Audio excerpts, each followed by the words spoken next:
Guys, स्वागत है आप सबका मेरे यूट्यूब चैनल जिसका नाम है श्रीजी। आज का जो हमारा टॉपिक है वो है रिसर्च, यानी कि आयुर्वेद अनुसंधान पद्धति एवं स्वास्थ्य सांख्यिकी। ठीक है, ये रिसर्च वाला जो पेपर है रिसर्च एंड स्टैटिक्स का, उसमें ये है। तो देखो क्या है, आयुर्वेदिक अनुसंधान की संक्षिप्त ऐतिहासिक पृष्ठभूमि, brief historical background of research in Ayurvedic. तो क्या है, आयुर्वेदिक प्रमाणिक चिकित्सा विज्ञान है जो शाश्वत व नित्य है। इसके ज्ञान का प्रवाह सृष्टि के आदिकाल से होता है। पृथ्वीलोक में पूर्वीय ज्ञान स्वर्गलोक में था, वहाँ इसके प्रथम अन्वेषक परम पिता ब्रह्मा थे। ब्रह्मा ने उस ज्ञान को दक्ष को दिया, दक्ष ने प्रजापति ने उस ज्ञान को अश्विनी कुमारों को दिया। उसके बाद वो ज्ञान किस पे गया, इंद्र पर। ठीक है, इंद्र को उन्होंने दिया। इंद्र के बाद कहाँ गया वो ज्ञान, किस पर गया, महर्षियों में बट गया। ठीक, तो किस किस ये बताया गया है इसमें पूरे में कि देश काल रोग रोगी और किस किस चीज़ को देख के आप चिकित्सा करते हो। रोग रोगी, देश काल, उसका वय, वात कफ पित्त, इन सबको देख के आप चिकित्सा करते हो। ठीक है, उसके बाद वैदिक काल में आयुर्वेद में अनुसंधान। तो वैदिक काल में यानी कि जो हमारे वेद है, सामवेद में 75 ऋतुओं की स्वतंत्र हैं। ठीक है, ऋतुओं के बारे में बताया गया है वैदिक काल में, और उनके अनुसार व्याधि, उनके अनुसार सब चीज़ें बताई गई हैं। ठीक है, ऋग्वेद में 3 प्रकार के जो विकार बताए गए वो आध्यात्मिक, आधिदैविक और अधिभौतिक बताए गए हैं। ठीक है, उसके बाद जो ओज के बारे में अथर्ववेद में वर्णन किया गया है कि ओज और औषधियों के बारे में जो है वो अथर्ववेद में, या कृमियों, आकृति भेद, अधिष्ठान, बच्चों में कृमियाँ, कृमिया रोग, सूर्य चिकित्सा, अग्नि चिकित्सा, या फिर अश्वगंधा, अश्वशृंगी, गुगलू, पीला, औषगंधी, अश्वपथ, यमा वृक्ष, कृमिघन औषधियाँ, इन सब के बारे में उसमें बताया गया। ठीक है, यह हल्दी जो है वो बहुत अच्छा क्या है, क्या कहते हैं हल्दी को, बहुत अच्छा एंटीसेप्टिक, एक बहुत बढ़िया एंटीसेप्टिक है। तो ये सब इसमें बताया गया। ब्राह्मण ग्रंथ काल में आयुर्वेद में अनुसंधान। तो हर जो ऋतु होती है वो अपने साथ कोई ना कोई व्याधि भी लेकर आती है। जैसे कि अगर बात करें तो अभी जो है वो शरद ऋतु चल रही है। ठीक है, तो इस टाइम वर्षा ऋतु चल रही है। वर्षा ऋतु में जुकाम, खांसी, सूर्य का बल, हल्का हल्का क्षीण होने लगता है। ठीक है, आलस आता है, ये सारी चीज़ें कॉमन है। ठीक है, उसके बाद अब जो होगा वो नॉर्मली क्या होता है कि फंगल इन्फेक्शन बहुत होता है। जुलाई टू सितंबर अक्टूबर क्या होता है कि ये नॉर्मल होता है, लेकिन अगस्त के टाइम से और अगस्त सितंबर अक्टूबर नवंबर में डेंगू, मलेरिया, ये सारी चीज़ें कॉमन हो जाती है। तो यही है कि उसमें कौन कौन से ऋतु के अनुसार जो होता है वो क्या होता है। उपनिषद काल में आयुर्वेद में अनुसंधान। उपनिषद में काल में मतलब कि कौन से आहार रस का सेवन किया, कौन सा आहार ज़्यादा ले लिया, कौन सा गर्भ काल में ले लिया, या फिर कौन सा आहार छोड़ दिया। ठीक है, और कौन सा मतलब अन्न पाक हुआ नहीं हुआ, उसकी षड्रस की उत्पत्ति हुई नहीं हुई, दश प्रणातम, त्रिदोष सिद्धांत, ये सारी चीज़ें इसमें आती है। संहिता काल में आयुर्वेद में अनुसंधान तो बृहत्त्रेय कौन है, बृहत्त्रेय चरक, सुश्रुत और वांगभट्ट, उन्होंने क्या किया, सबसे प्राचीन सुश्रुत संहिता मानी जाती है। तो उसमें अपने अनुसार कि उस टाइम पे जो रोग थे उनका वर्णन कर दिया अपने अकॉर्डिंग। उसके बाद सुश्रुत ने अपने अकॉर्डिंग अपना वर्णन कर दिया। ठीक है, और अष्टांग हृदय में क्या हुआ कि उन रोगों को मिलाकर, या कुछ भी कह सकते हैं कि जो खंड मिले उनको मिलाकर एक नई अष्टांग हृदय बनाई गई, अष्टांग संग्रह। अगर मैं बात करूँ आयुर्वेद चिकित्सा विज्ञान के ग्रंथों में अनुसंधान की वैज्ञानिक अवधारणा, यानी कि complementary medical science evidence in research in Ayurvedic classic. तो बेसिक प्रिंसिपल है कौन कौन से, पंच महाभूत, त्रिदोष, षड पदार्थ, स्रोतस, अग्नि, स्वभाव, प्रमाद आदि। ठीक है, उसके बाद है आयुर्वेद चिकित्सा का करण, औषध द्रव्यों की संचरना, प्राप्ति स्थान, वर्गीकरण, उनके गुण कर्म, ये सब देखना, ठीक है। उसके बाद उन औषधियों को भेषज कल्पना की विभिन्न स्थितियाँ, औषध कल्पना कौन कौन सी, स्वरस, कल्प, श्रृंग, शीत, फाट, आसव, चूर्ण, अरिष्ट औषधि। उसके बाद अगर पंचकर्म की बात करें तो उसमें क्या क्या कर सकते हो, संशोधन, संशमन, पंचकर्म, अग्निकर्म, क्षार कर्म, जलौका कर्म, शल्य कर्म तथा स्वस्थ के क्षेत्र में विभिन्न प्रकार के और वाजीकरण दे सकते हो। सदव्रत, आचार, रसायन का पालन, विरुद्ध आहार, योग, आहार विहार, अनुपान आदि का वैज्ञानिक ढंग से विचार किया गया है, ठीक है। उसके बाद है आयुर्वेदिक सिद्धांतों की वैज्ञानिकता, ठीक है। इसमें क्या बताया गया, पंच महाभूत सिद्धांत। पंच महाभूत सिद्धांत क्या है, हमारे 5 महाभूत शरीर में होते हैं, तो आकाश से आकाश मिलकर फिर क्या बन जाता है कि एक नया महाभूत की उत्पत्ति होती है, उसमें बताया, ठीक है। त्रिदोष सिद्धांत, त्रिदोष यानी कि वात, पित्त और कफ क्या है, हमारे जो शरीर है उसके स्तंभ है, ठीक है। उसके बाद जो हमारे सर्व शरीर में विचरण करते हैं और सर्व शरीर को शुभ अशुभ इन्हीं की वजह से हमारे शरीर में होता है। त्रिदोष के अपने अपने गुण कर्म होते हैं, जैसे वात का क्या है, रूक्ष, लघु, शीत, खर, सूक्ष्म, चल, विशद और खर। उसके बाद उच्छ्वास, निश्वास, चेष्टा, उसमें भी 5 वायु हैं तो उनका अलग कर्म है। पित्त के शीत, स्निग्ध, उष्ण, तीक्ष्ण, द्रव्य, अम्ल, सर, कटु, गुड़ तथा दर्शन, पाचन, देह की ऊष्मा, भूख, प्यास, शरीर की मृदुता, कांति, मन की प्रसन्नता, बुद्धि, कर्म, ये 5 भेद है। अमाशय, पचवामान, पाचक, अब इनके भी 5 हो गए, ठीक है। कफ के बाद अगर मैं बात करूँ तो कफ के क्या गुण है, शीत, मृदु, स्निग्ध, मधुर, स्थिर, पिछल। उसके बाद तथा स्नेह, संधि, बंधन, स्थिरता, गौरव, वाजीकरण, बल, क्षमा, धैर्य व लोभ का ना होना, ये 5 भेद होते हैं। नेक्स्ट अगर मैं धातु बात करूँ तो क्या है, सप्तरस, रक्त, मांस, मेद, अस्थि, मज्जा, शुक्र। मल की मैं बात करूँ, त्रिदोष मल होते हैं, कौन कौन त्रिमल होते हैं, कौन कौन से, पुरुष, स्वेद और मूत्र, उनके बारे में इसमें बताया। प्रकृति विकृति सिद्धांत क्या होता है कि जिसमें कि दोषों की विषमता को विकृति तथा समानता को प्रकृति कहते हैं। दोषों की समानता का तात्पर्य, अब प्रकृति और विकृति किसे कहा जाता है, जहाँ पे दोषों की समानता होगी वो है प्रकृति, लेकिन जहाँ पे दोषों की विषमता होगी वो है विकृति, ठीक है। दोषों की समानता का तात्पर्य स्वस्थ पुरुष से है, और स्वस्थ पुरुष कौन है, जो कि स्वस्थ श्रेष्ठ लक्षण है जो शारीरिक और मानसिक दोनों भावों की समता का निर्देश है, ठीक है। नेक्स्ट की अगर मैं बात करूं, अतः प्रकृति सामावस्था तथा विकृति अवस्था विषम अवस्था है, ठीक है। अब मैं बात करूं अगर, तो इसके आगे भी है, ठीक है। आगे देखो क्या है, दोष क्षय लक्षण है, दोष वृद्धि लक्षण है, ठीक है। वात का दोष क्षय लक्षण होगा तो क्या होगा कि मन चेष्टा होगी, अल्पवाक, अल्प हर्ष, मूढ़ संज्ञता होगी, अंग साध होगा, श्लेष्म में वृद्धि होगी। दोष वृद्धि की मैं बात करूं तो वाक पारुष्य, काश्चर्य, कृष्णता, गात्र स्फुरण, उष्ण, कामता, निद्रा नाश, अल्पबल, गाढ़, पुरुष, अनाहा, इंद्रिय भ्रंश, भ्रम, प्रलाप, दीनता। अगर मैं पित्त की बात करूंगी तो पित्त में क्या होगा, निष्प्रभवता होगी, ठीक है, मंद उष्णता होगी।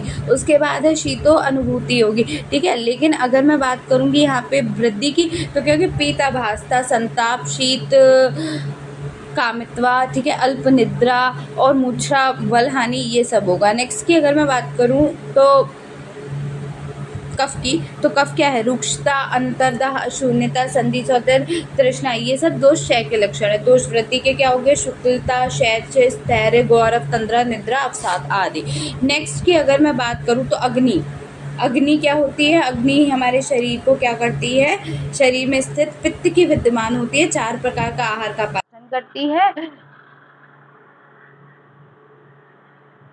फिर क्या करती है, आहार का स्फुरण करती है,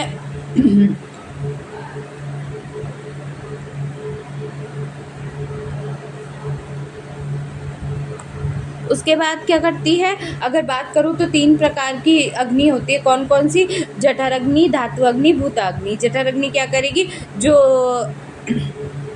सबसे पहले पाक प्रारंभ करती है, इसके बाद द्वारा पाचन होती है, 2 अवस्थाएं होती हैं, प्रपाक और निष्ठा पाक। और आहार के ग्रहण करने के बाद पहले क्लेदक कफ की क्रिया से शिथिलता को प्राप्त करती है। आहार द्रव्यों से मुख से लेकर अमाशय के ऊर्ध्व भाग तक जठर अग्नि की क्रिया से जो होता है कार्बोहाइड्रेट मधुर द्रव्यों का पाचन होता है। इसके बाद अगर मैं बात करूँ तो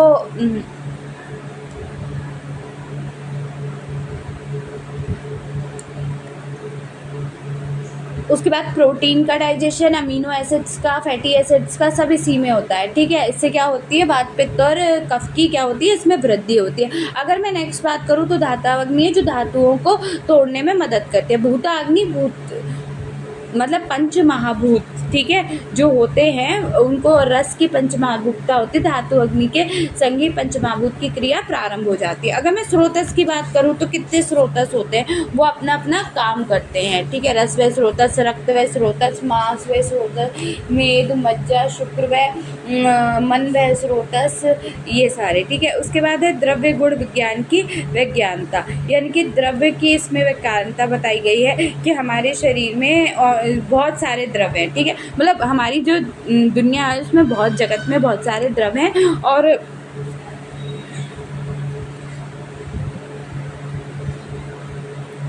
हर आचार्य ने अलग अलग द्रव्यों का परीक्षण किया और द्रव्य गुण में आप इसे पढ़ भी चुके हैं। द्रव्य कैसा होना चाहिए, बहुकल्पम, जो बहुत बहुत गुणों वाला हो। ठीक है, बहुगुणम भी होना चाहिए, बहुत सारे कल्पों में बनाया जा सके। संपन्नम, योग होना चाहिए, सबके लिए होना चाहिए। योग औषधि होनी चाहिए। ठीक है, द्रव्यों के बारे में बताया है कि कैसे द्रव्य होने चाहिए। ठीक है, उसके बाद मैं बात करूँ उनकी कार्यता बताई गई है, स्वरूप बताया गया है, क्रियाशीलता बताई गई है। ठीक है, विरुद्ध के बारे में बताया है। उसके बाद विरुद्ध, इनकम्पिटेंसी, ठीक है, कंपेटेबिलिटी। ठीक है, औषध कल्पना, और अगर कोई ड्रग अवेलेबल नहीं है तो उसकी जगह हम एडल्ट्रेशन मेथड को यूज़ कर सकते हैं। जैसे टर्मेरिक की जगह चॉक पाउडर, या फिर काली मिर्च, ब्लैक पेपर की जगह हम क्या ले लेते हैं, कुछ था मैं भूल गई हूँ। ठीक है, ये आप मेरे द्रव्य गुण में जाकर पढ़ सकते हैं, वहाँ पे मैंने बोला है। और औषध कल्पनाओं की वैज्ञानिकता क्या है कि औषध जो होती है वो कितनी कल्पनाओं में दी जा सकती है। पहले तो 2 प्रकार आधार पर दी जा सकती है, दोषों के प्रमाण के आधार पर, बल के आधार पर, कि दोष कौन सा कुपित है। उसके बाद हम ये देखेंगे कि बल कितना मतलब कम हुआ है, कि उसका बल कैसा है, जो रोगी है उसका बल कैसा है। ठीक है, उसमें हम उसे देंगे वो स्वरस, कल्प, श्रंत, शीत, फांट, औषध, ये सब इसकी कल्पना है। ठीक है, उसके बाद है हिमफांट एवं क्वात कल्पना हो गई, घन कल्पना, सत्व कल्पना, अवलेस कल्पना, स्नेह पाक कल्पना, ये सब आसवरिष्ट, अर्क, चूर्ण। रोग निदान की वैज्ञानिकता, रोग निदान हम सब पढ़ चुके हैं। पैथोलॉजी क्या करती है,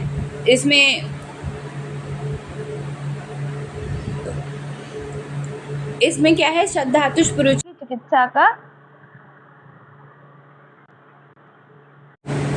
उसके बाद क्या है कि त्रिविध प्रमाण, अष्टविध, दशविध परीक्षा आदि। ठीक है, उसके बाद क्या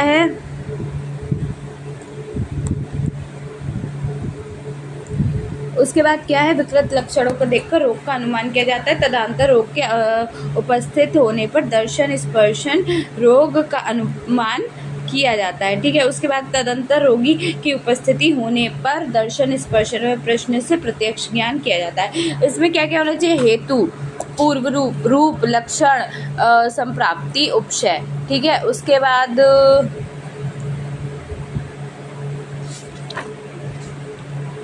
आयुर्वेदीय चिकित्सा की विज्ञानता, मतलब कि शारीरिक दोष तो इसके लिए जिम्मेदार होते ही होते हैं, पर मानसिक दोष भी उतने ही जिम्मेदार होते हैं। ठीक है,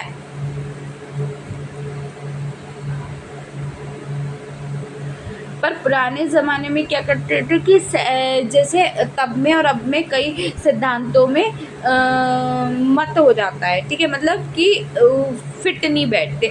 पर अच्छा हमारा आयुर्वेद ही है, ठीक है। क्या क्या होना चाहिए वो बताया गया है कि कैसे कैसे क्या क्या होना चाहिए। आधार पर चिकित्सा अनेक प्रकार की होती है, अभ्यंतर IPD OPD शल्य मानसिक चिकित्सा आगे, ठीक है। उसके बाद है संशोधन से स्नेहन स्वेदन पूर्वकर्म वमन विरेचन स्थापन अनुवासन शिरो विरेचन, ये सारी चिकित्सा मतलब कर्म होना चाहिए।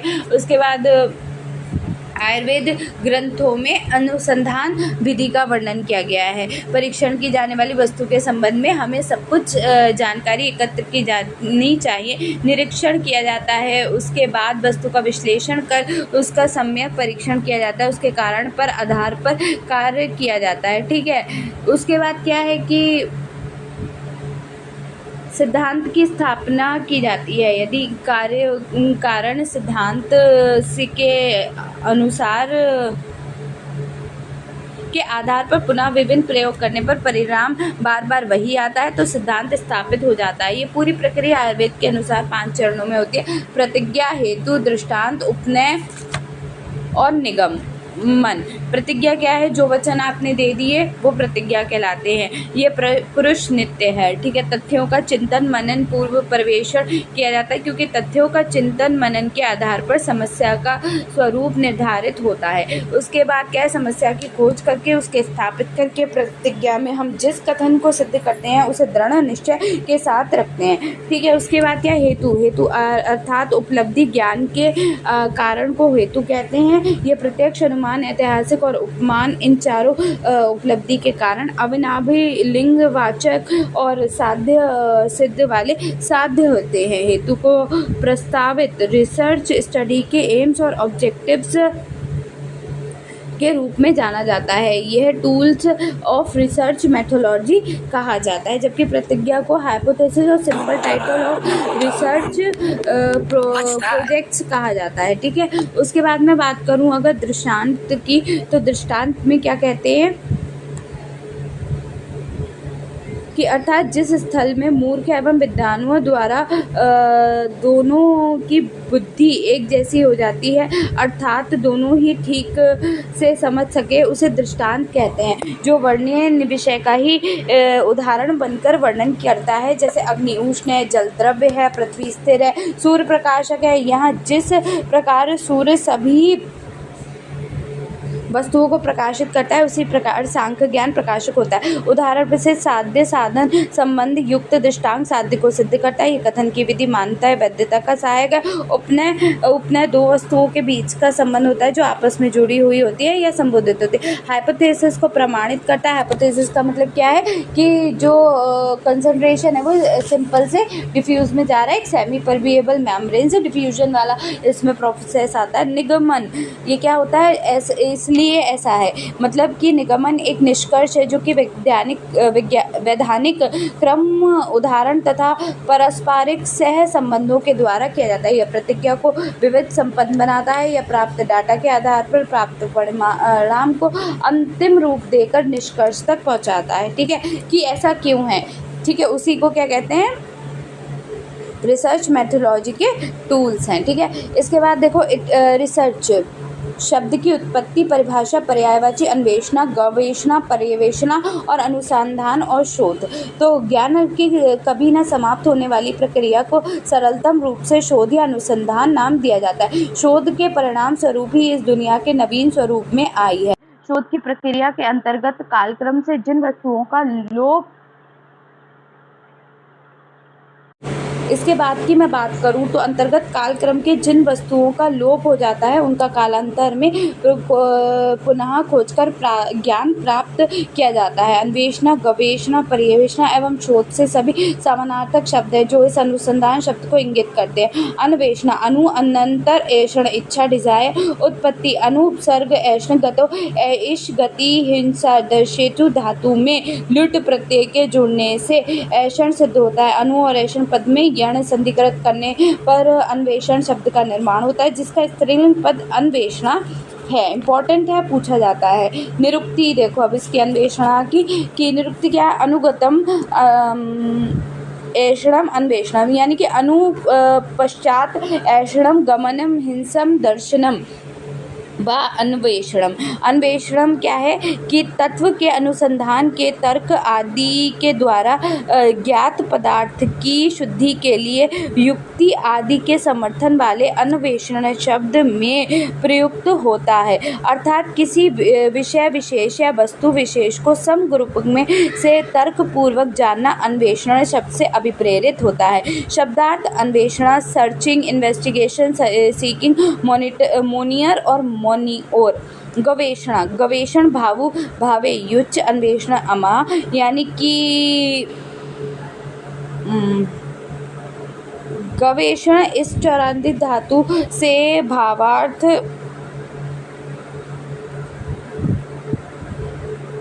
युच प्रत्यय करने पर अन्न और गणन्वय प्रत्यय किए जाने पर गवेषण शब्द की निष्पत्ति होती है।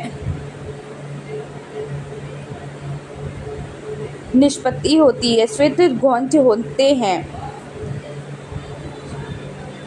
इसका अभिप्राय यह है कि पूर्व में आश्रमों के गौचारण किया जाता था। निरुक्ति क्या है? गाय चरती चरती वन वनांतर में इधर उधर सुदूर तक भटक जाती थी और फिर चरवाहे उन्हें खोजकर लाया करते थे तथा गाय को ढूंढना जो एक विशेषार्थक था वह कालांतर और समानार्थक में ऋण हो गया है, अर्थात किसी भी वस्तु, व्यक्ति या स्थान को खोजने के अर्थ को गवेषणा शब्द प्रणुन हो जाता है। गौ अर्थात गाय, इंद्रिय, उदक, वाणी, भूमि तथा खोज, पूछताछ, लुप्त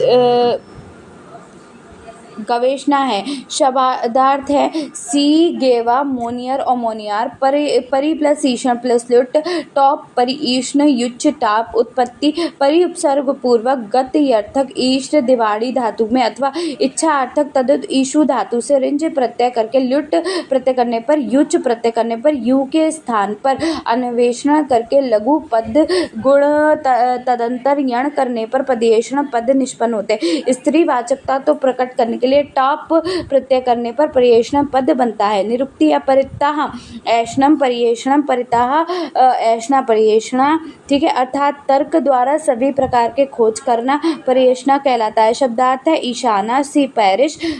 अनुसंधान अनुसमघांज प्लस ल्युट प्रत्यय उत्पत्ति अनु एवं सम इन उपसर्ग द्यु प्रत्यय दुंडाच धारणीय। इस जुहोत्यादि गण की धातु से कर्म में ल्युट प्रत्यय करने पर अनुसंधान पद निष्पन्न होता है। निरुक्ति है कि अनुगतम सम्यक धानम संधानम अनुसंधानम, अनुपश्चात सम सम्यक धानम स्पष्ट पुष्टिकरम, अर्थात किसी भी विषय को चिंतन तर्क द्वारा सम्यक रूप से दृढ़ कर पुष्ट करना, धारण करना, स्थापित करना ही अनुसंधान है। इसका आशय है कि परंपरागत विषयों की पुष्टि करना एवं अपने विचारों की स्थापना करना, इसलिए जो तथ्य है उसी पुष्टि करना और जो नहीं है उसकी स्थापना करना, अतः समांतर विचारों के प्रति अपने विचारों की स्थापना ही अनुसंधान है। शब्दार्थ है शोध करना, पर्यवेक्षण, अन्वेषण, चेष्टा, तैयार होना। Investigation, inquiry, searching, setting in order, planning, aiming, scheme. Next है अनुसंधान, इंस्पेक्ट, प्लान, अरेंज,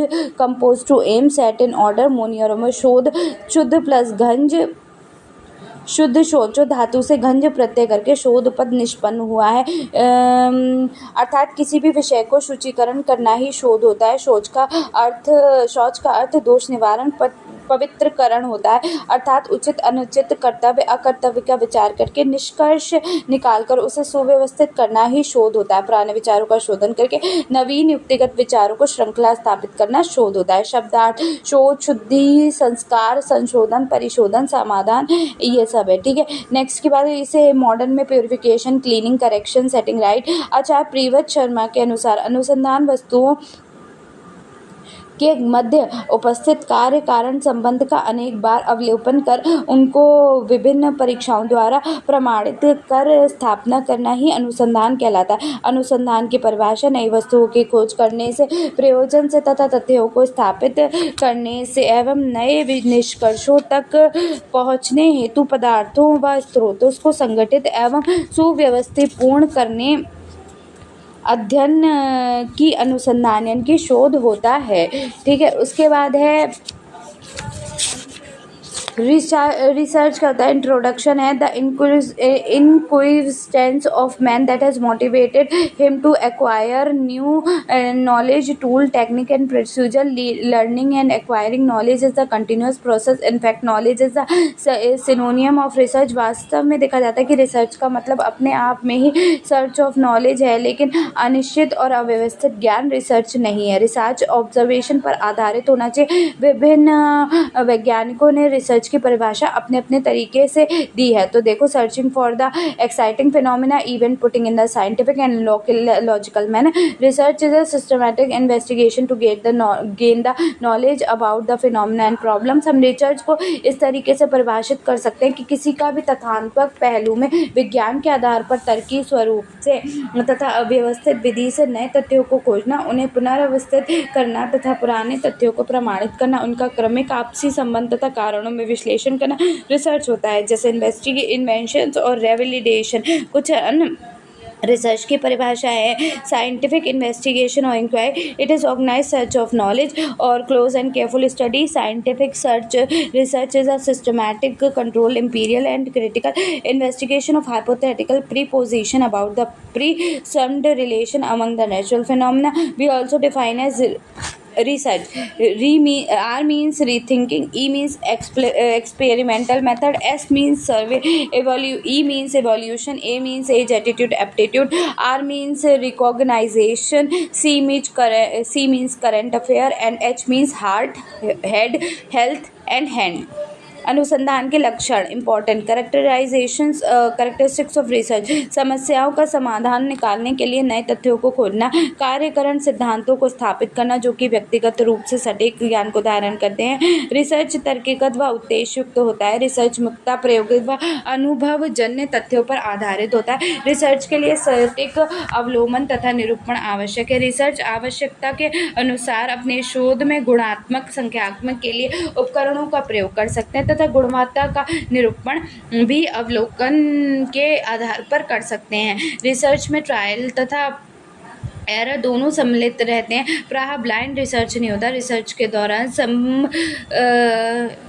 दौरान संबंधित क्षेत्र में विषय विशेषज्ञ की आवश्यकता होती है. रिसर्च के लिए कुछ बहुत ही धैर्य की आवश्यकता होती है. रिसर्च को बहुत सावधानी से रिकॉर्ड तथा रिपोर्ट करना चाहिए. इसका डॉक्यूमेंटेशन भी बहुत सावधानी पूर्वक करना चाहिए, जैसे प्रोसीजर, रिजल्ट, रेफरेंस आदि. Research process. Step of research process. Selection of formulation, the research problem, literature review, formulation of hypothesis, उसके बाद defining general specific objectives, research design, preparation, sampling design, determination, data collection design, instrument design, collection of data, data analysis, hypothesis testing and data interpretation and reporting result. ये steps हैं research process की. Next chapter शुरू हो रहा है वो आयुर्वेद में अनुसंधान के अनुसार के अवसर, आवश्यकता, महत्व व उपयोगिता, जो हम नेक्स्ट वीडियो में करेंगे. आज के लिए इतना काफ़ी है, तो अब मैं चलती हूँ. Bye bye.